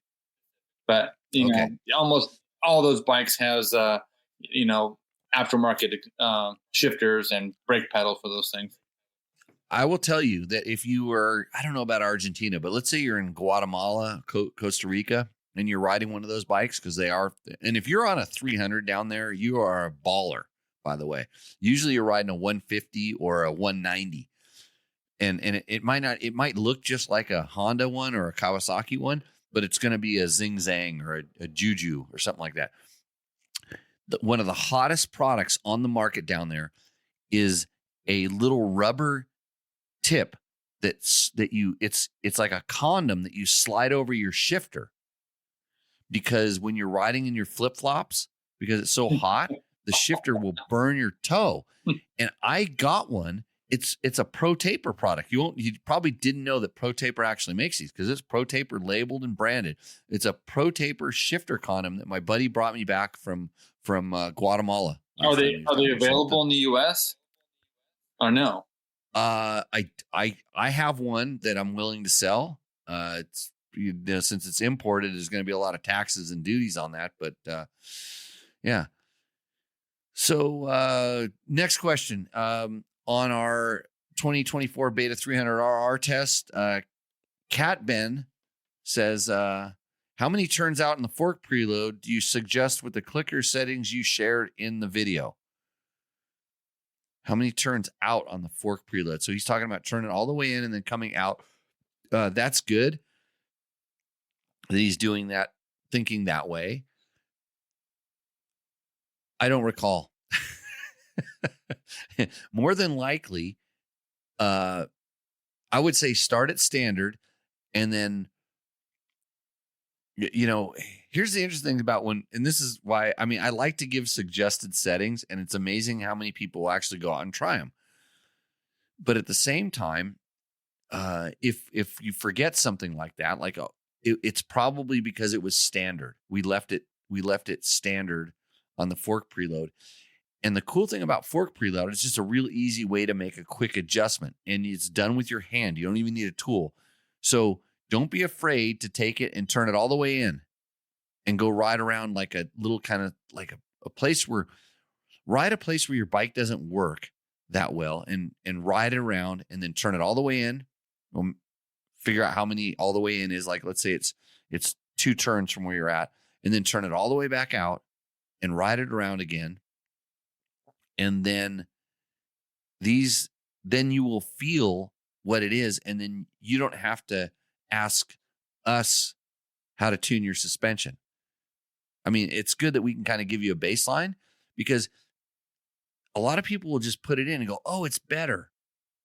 But they could definitely make it better for themselves. Do you tend to agree with me there, Scott? Oh, of course. You always want to start out with stock, because just by taking someone else's settings, it's the same thing with suspension valving. There's guys that take brand new bikes, and I'm sending myself off. I'm all, why? You haven't even ridden the bike yet. Yeah, but it's not right. I'm like, what? No, write it first 5, 6 times, maybe even longer. Well, you decide what you want to do with the thing. And always write down your settings, start with stock, and make sure, because you get lost so easy. You start clicking around until next thing you know, you're like, where was I? You got to go back to base half the time. Yeah. If you get lost. Yeah. Yeah. And I've done it before where I've got lost. And that's what I do. I go back to stock. Generally, when I get a test bike, one of the first things I do with the test bike is I write down the stock settings on the shock and forks. I literally take a paint pen and I write the marks down. It's like, okay, this one's 6 and this is 12 on rebound. And then that way it's always right there and it's easy to get to. So Dan Parker has a question for us here he's coming from the Facebooks. Thank you, Dan. He says, what do you recommend for a durable, large, oversized brake pedal tip for a gas? He crumpled an Enduro Engineering stainless tip, and I don't want to replace it so quickly again. So what I recommend is that you don't hit things that cause your brake stick to crumble. So I like to go into the root cause of the problem. I don't think I'm not blaming you for that. Yeah, I am. If you're crunching a stainless steel one, well, the good thing about it, the steel ones, they tend to crunch because some companies make some aluminum ones. This is something I very rarely ever had to replace in my riding. So I'm not super familiar with the different manufacturers of. And then the other thing is you're asking about an oversized brake pedal, and that's probably why it got crumpled up in the first place. And then we're going to go back to the rider adjusting the problem. If you would practice when you're practicing your braking, or, if you're actually ever taking time to actually practice braking, going through the routine of braking, how you manipulate, because there's a braking position. When you decide I'm going to get on the brakes, there's a thing you do with your body. I used to be a riding coach. That's why I know this. You would teach your toe and everything where to go to get that brake pedal. So that large oversized tip sometimes is kind of a crutch for a bad habit, I would say. So I've never really replaced too many of them, and if they do, they were generally on rental bikes, or it was a bike that I was using for extreme enduro, and I got too extreme for my talent level, and I've bent it, if you know what I mean. Yeah, they make a handful of tips. They have some billet aluminum ones, or small, he said, stainless steel ones that actually you pop off your stock rivet, then you actually screw the new one on there. But I'd almost rather have one that might crush and get out of whack, opposed to aluminum one that might actually grab my whole shift lever, the brake lever, and actually bend it around. I'd rather have one crush and have a little bit of crush zone than actually bend all the way around, because that would really ruin your day. If you think about it, there's a reason why a lot of these companies have an aluminum arm and then a steel tipped pedal. There's got to be a reason for this, and I don't know if it's manufacturing costs or stuff. I would tell you that the bikes we rode, the Triumphs we rode, had really nice brake pedals and tips and stuff like that. And do you see the factory bikes? Oh yeah, did you see the stuff on those? Trick, for sure. They were trick, yeah. And they were talking about how they're like 3D printing and machining those things, and they let us walk through the race shop, and they had opened up, and it was all 250 stuff, opened up engines, opened up suspension. They let us look at, touch their factory bikes, see all the stuff. You could see the differences between production and the stock bike. And when everybody thinks the factory bikes are, there's some stuff that you like you can't have. Well, if you have enough money, you can have all this stuff. You could get somebody to machine you a brake pedal that's that much thicker and that much stronger, because you're more worried about it surviving a first turn crash and be able to continue on with your race than potentially, breaking your engine and, losing oil. And then they've got protection devices for all that stuff. But when you look at it's the little tiny things that they do that make a factory bike a factory bike. It's it's in its parts and things in quantity, not just like one thing. Like in fact their factory suspension was, in as far as componentry and things, nothing really special. It was just tuned. Yeah, even the brake pedals and all the little billet pieces, a lot of times it's rider specific. So this way they can make a foot peg, 2 millimeters or 5 millimeters taller or lower just for the specific rider. Right. So got another question for you, Scott. This is from Marco Bello Mo 9034. Bellissimo video. Lo sospensioni a burrito bene per una palette de 90 kg. Effettivity? I think that's Italian. It's my best. What do you say? I got nothing. Yeah, I didn't. Well, cool. You heard people drop kg.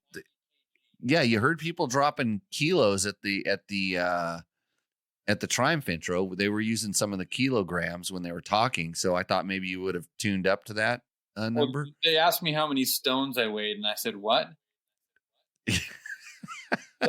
Okay, Sam Hill. Sam Hill 30. How many stones do you weigh? Did you figure that out? I forget. I actually wrote that in my in the Triumph 250 test about how many stones I was, just because I thought it was funny. Okay. Sam Hill says, one of my Nordic riding partners in Sweden just got this AJP. Long winter. He got the standard without the Olin suspension. So far, so good. Oh, okay. Joe Stratman 715 commenting on Tech Talk Taco Tuesday show number 231. He says, more Jorge and Short pleases. So I think they want to get rid of me and they want Andrew Short back on. Understandable. Right. What about Logan? Let's see. Logan would have fired me. Maybe if I can get Logan to fire me, and then him and Andrew and George could just run the show. That'd be good. You could be Ryder, Oregon. I'd probably be a good guest, but I'd drink too much and then get sloppy. It'd be a messy show. A Ryder, Oregon 4474 says, I'm on my 6th fly formula. If you find a helmet that works for you, buy 2 of them. That's a really good comment from a guy who smashed his head 6 times. That's impressive. Hey, I like we said in the show, we talked about on show 231, Andrew and I started talking about, just because he wants to ride for a company that starts with F and has 3 letters, and I ride for a company that starts with K and has 4 letters. We'll talk about all the different things, why we do stuff. We kind of went into, some helmet stuff. And remember, helmets are disposable products. So when you use your product and it does its job, plan on getting another one. Just a thing. And then David Grunkle says, why not just throw a 13-tooth countershaft sprocket on it instead of a huge rear? And he's talking about our KTM 350 EXCF test. So I tend to agree with him on this. I don't know what Trevor did. They probably put a 53 or something on the back of a KTM 350 as opposed to going, they wanted to lower the gearing ratio. So kind of maybe you can speak to this a little bit. Like, why would you not go countershaft versus rear? It kind of depends on how many teeth you're going to go on the rear. Number one, if you're going to go 3 teeth, you could change the countershaft, but it does change the way sometimes the chain wears on the buffer plates and whatnot if you go too small. So that's usually a factor. And the way that actually I like a larger front sprocket because it seems to torque and hold the rear end down for motocross if you need that little seat bounce kind of thing. But it's personal preference, and sometimes people that want to go like a half a rate and maybe not a full tooth, they can change the counter to the rear and they can find that little mix Usually, like most OEM manuals, has a little ratio chart, which you can find that perfect ratio if you're like in between.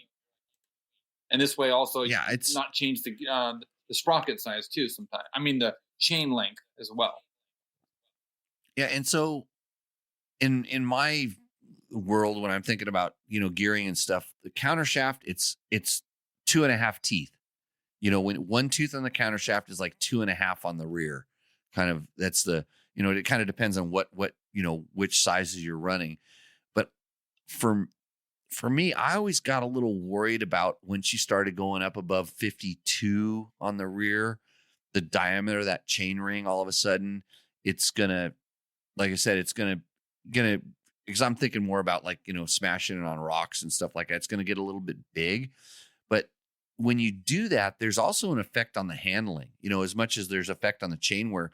So the small counter shaft wears the swing arm pad, where the big rear sprocket will wear the chain guide. And some chain guides have multiple positions that you can adjust for. There's different settings for them. So there's all these different things. But have you ever felt the handling between going to the smaller counter shaft, bigger counter shaft, bigger rear sprocket? Because there was a thing where guys were going to the bigger rear sprocket because they felt like it held the bike down. It squatted better and did things like this. I've never actually tested it, per se, but I know that some of the Supercross guys at one time were running big sprockets just because they could get that snap and they could drop their rear end on the jump faces. But I don't think it's really as much of a thing off road, more than a motocross thing or even Supercross kind of thing. Yeah, I mean, when we were doing Baja and stuff, we were running these big counter shafts and small rears, kind of a thing, and it was that was the gearing we needed to get because we couldn't get it out of the transmission, so we had to go. And sometimes you'd be limited on size. You could go up on the counter shaft because the chain would start rubbing on things that it shouldn't rub on the engine cases. And I've known enduro guys that want to run like 12 tooth counter shaft sprockets, and then all of a sudden it's running super heavy on the swing arm. So it's all kind of, designed in there. And, generally if you're getting outside of that range, you're kind of asking for the bike to do something that's a little bit, generally outside of the kind of the range of where they thought it was going to be ridden, I suspect. Yeah, a lot of times on like my dual sport bikes, if I'm riding like a KTM EXC and they've got really tall gearing on there, I'll just, the first thing I'll do, I might go a couple teeth on the rear, but I'll definitely change the counter shaft as well.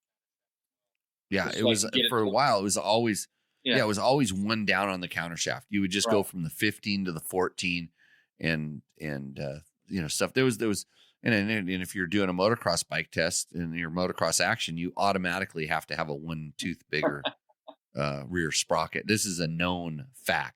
So Curly it's Kyler says my Area MXC, so he's a Rye Pro, did its job for 22 years, and he just barely bought a new helmet this year. What did you buy? Did you buy another Arai? Those are good helmets, and 22 years.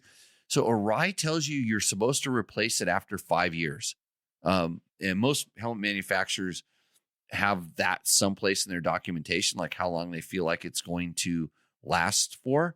But 22 years is a pretty good run, buddy. I think you got your money's worth out of that thing. I usually don't like to wear helmets that have been stuck in my hot garage for the last 5 years. It's usually not a good sign, especially if there's small little black flakes that are falling in my head at the same time. The foam coming apart. Hey, it's so speaking to helmets and this, and Sawyer says, I guess that means after 6 hits, we're talking about one of our other previous commenters, he's still able to type and form his sentence. The helmets have been working. Yes, correct. So especially with some of the newer materials, I would think in the olden days, I think the foam and stuff was probably a little bit more durable and last, but now you've got some pretty interesting materials inside of your helmets, stuff that either, whether it's EPS or MIP. Well, MIPS is like a plastic sheet. I'm not too worried about that, but I know some helmets have different densities of foam in the EPS liner And then there's some stuff like Rayon and all these other materials in there. I don't necessarily know what the shelf life is, but I guarantee you I'd be a little bit more concerned about the amount of time that the manufacturer is going to tell you. And I'm pretty sure it's like a food label, when they say, okay, this expires after this amount of time, there's a lot of safety built into that. So you can get away with a little bit longer. But I think with some of these newer materials, because when they're putting extra stuff inside of the helmet and it doesn't do its job, if that stuff fails because it's too old or becomes too brittle or the materials don't react the way they're supposed to when force is applied, could be more catastrophic than less catastrophic. So yeah, I would pay close attention to that stuff. Yeah, I know that some of the newer 6D helmets, actually, you can, on small hits, you can actually send them in, and if it passes their test, they can actually rebuild them and change out the more softer inside EPS and some of their little devices in there to help it. But they can actually rebuild some helmets with smaller hits.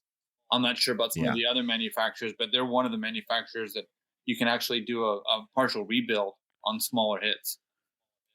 I think that I think Fly does this also. Like if your helmet does take a hit, you can send it back to them. And I'm pretty sure a lot of manufacturers will do this. That if you're concerned about it and you want to send it back, go through the effort to do that, they will look at it and tell you, this is something that you should address, or we can replace this, or this helmet is trash, junk. So Mike King 7388 says on our 2023 450 modified off-road shootout, he says, I'm surprised you guys don't run the G2 throttle tamers. I find they are a must for off-road on a 4-stroke. I use one on my 250 FX. I ride a lot of super rough trails. I almost can't ride without it. Might just be the fact that I'm also used to a 2-stroke. Have you done much with the throttle tamer, Scott? A long time ago, but I never really seemed to like the different throttle, pulls on those. I ended up usually just going back to stock for the most part. Yeah, so it's funny because I got a couple of throttle I got a G2 throttle tube for my Tenere, more aggressive. And I used to think I liked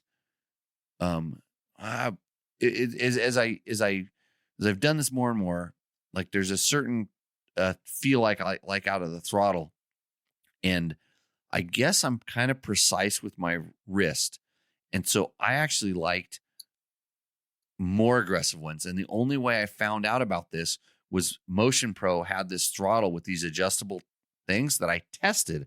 I tried each one, and I thought for sure I would hate the one that was like the quick or the rapid turn. And I loved it on a really aggressive bike. I had to move my wrist less, and I felt better throttle response. So I think it's a rider preference thing. So the throttle tamers, if you feel like, it's too abrupt with the YZ250FX, I promise you that you can make a map that will do more than a throttle tamer will. It'll help you out there. That's the cool thing with the Yamaha specifically, is the Power Tuner app. By the way, this show brought to you by Yamaha. They have all their 4-strokes have this super awesome tool called the Power Tuner app that by far and away is one of the best things that has ever come along in the engine tuning. It's free. In fact, you don't even need a Yamaha to have the Power Tuner app. You can download it, put it on your phone right now, and you can make maps for all your buddies on their Yamahas, because their bikes are definitely better than whatever you're riding. So thank you to Yamaha for supporting the show. But back to the throttle tuner. I think that you can, if you have the ability to tune the map, you can kind of do it in the ECUs with the bikes now. But for sure, that they do make a difference. It's one of those things that you don't see. It's a modification you don't see that will help you in a lot of ways. Okay. I'm responding to a guy to tell him we're answering his question on the YouTubes. But we got questions coming in.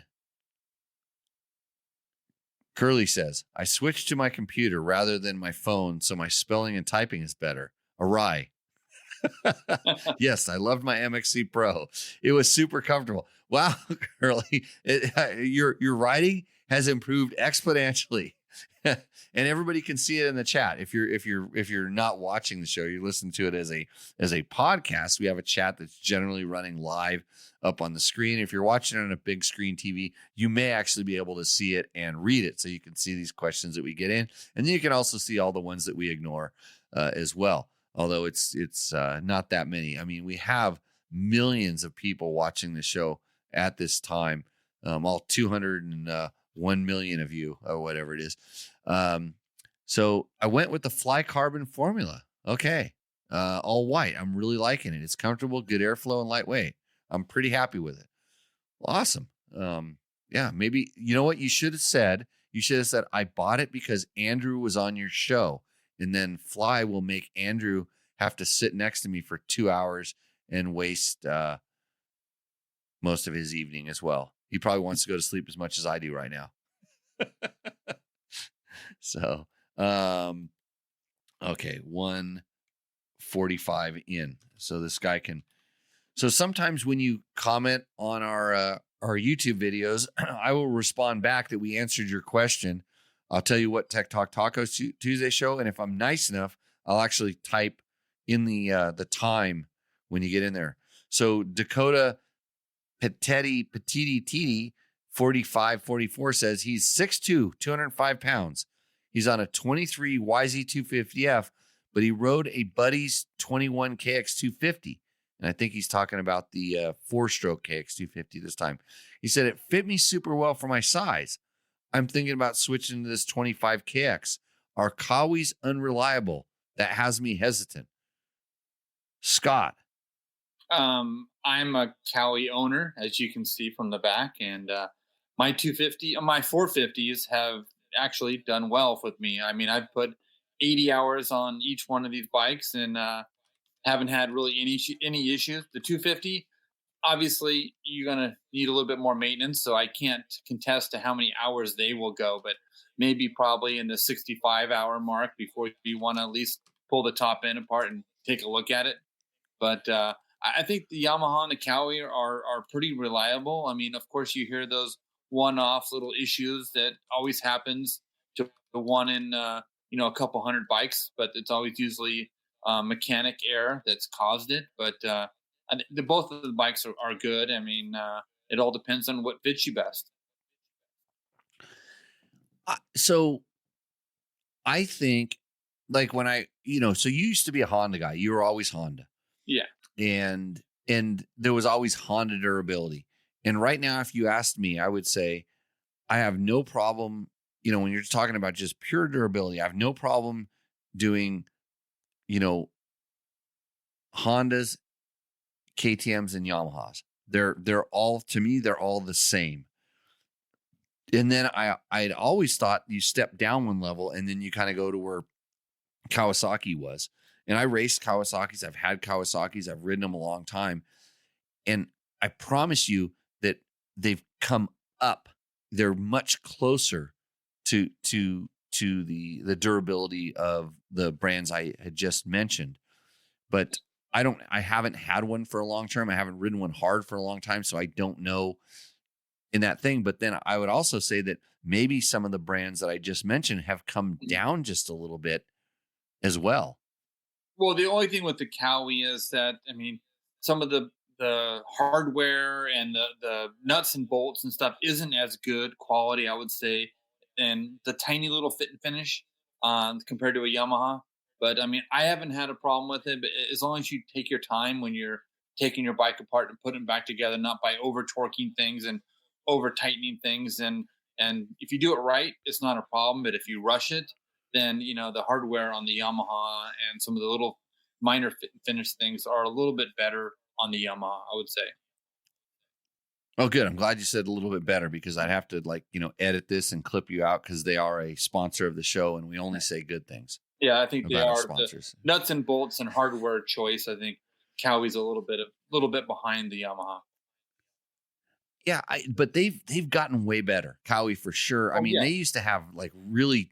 It was like it was like anything that was attached to the subframe, whether it was your muffler, your seat, your side panels, they were going to strip out, and you're going to have to helicoil them, and the bolts were going to get rounded off, and they actually went to some nice looking fasteners. Like I would say that the Austrian brand kind of started that. You know, they started going to some stuff that was kind of nice. You know, nicer hardware. Honda always had kind of premium hardware, and Yamaha seemed like they went there as well. You know, they started like looking at it. But speaking of hardware, did you want to make any comment about our tour through the Triumph factory and looking at the factory bikes compared to the weight saving of the Torx bolts on the OEM bike?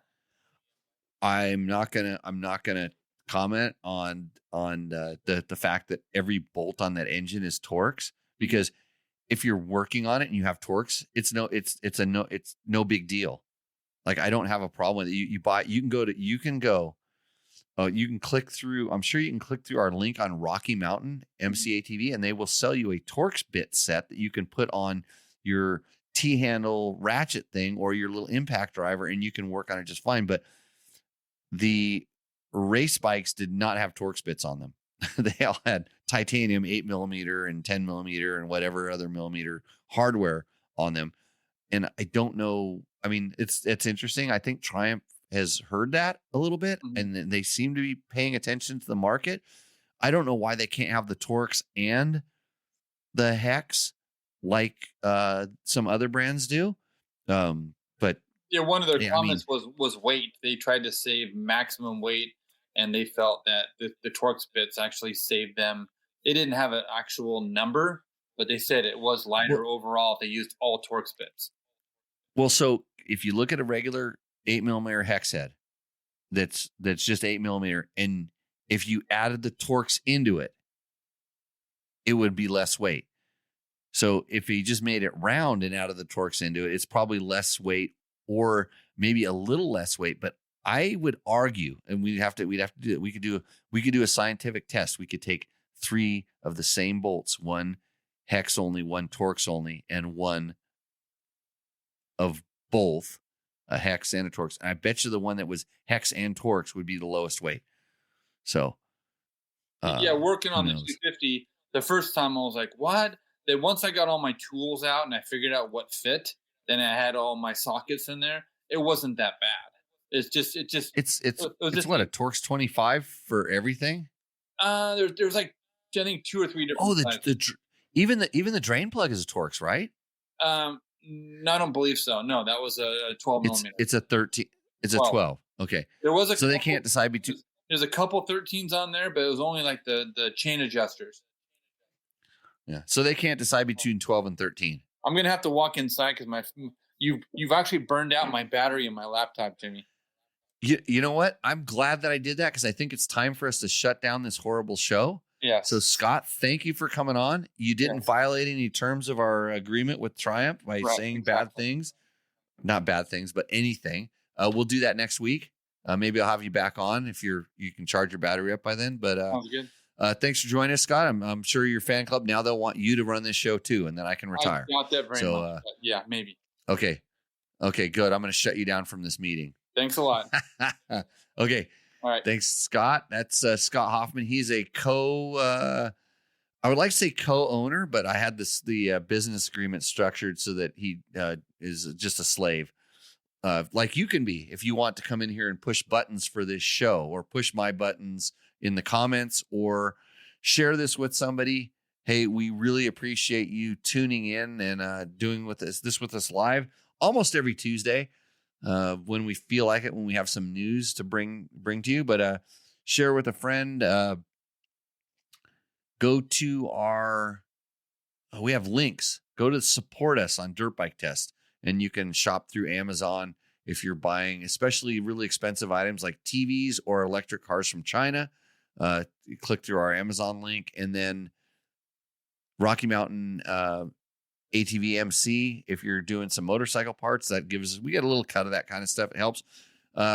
Always think about the guys that would support us in the show. They've been flying through on the back on the screen behind me. But those companies, I need to send them all invoices for all of this stuff. But it is Bulletproof Designs, Double Take Mirrors, Fast Company, DDC, things like that kind of keep us coming to you.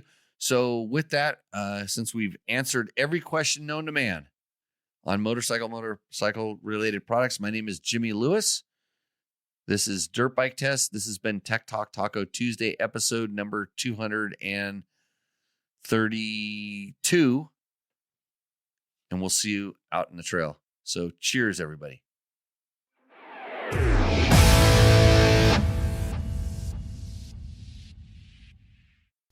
If you liked what you saw in this video, come check us out over at dirtbiketest.com on the webs.